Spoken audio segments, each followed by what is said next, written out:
وارث یہی ہے، آؤ اسے قتل کریں۔ آج کی انجیل مقدس مطابق مقدس متی مسیح تیری ستائش ہو۔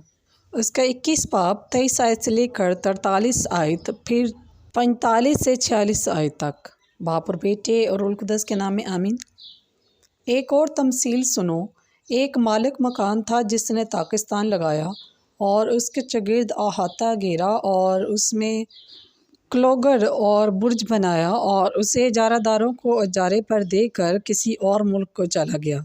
اور جب پھل کا موسم قریب آیا تو اس نے اپنے نوکروں کو اجارہ داروں کے پاس بھیجا کہ اس کا پھل لیں، مگر اجارہ داروں نے اس کے نوکروں کو پکڑ کر کسی کو پیٹا اور کسی کو مار ڈالا اور کسی کو سنسار کیا۔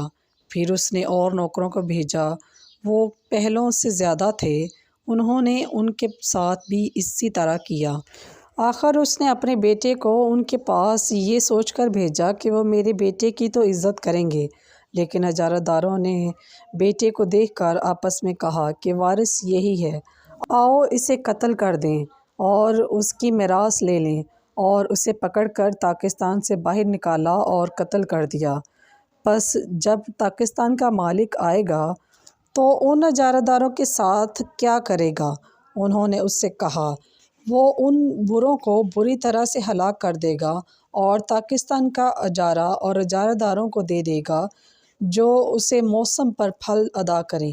یسوع نے ان سے کہا، کیا تم نے نوشتوں میں کبھی نہیں پڑھا کہ جو پتھر معماروں نے رد کیا وہی کونے کا سرا ہو گیا ہے؟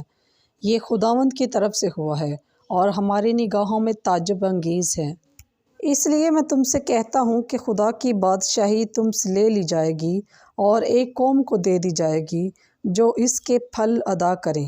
اور جب سردار کاہنوں اور فریسیوں نے اس کی تمثیل سنی تو سمجھ گئے کہ وہ ہمارے ہی حق میں کہتا ہے، اور انہوں نے اسے پکڑنے کی کوشش کی، مگر عوام سے ڈرتے تھے کیونکہ وہ اسے نبی مانتے تھے۔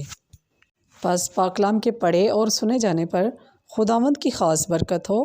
خداوند کا شکر ہو۔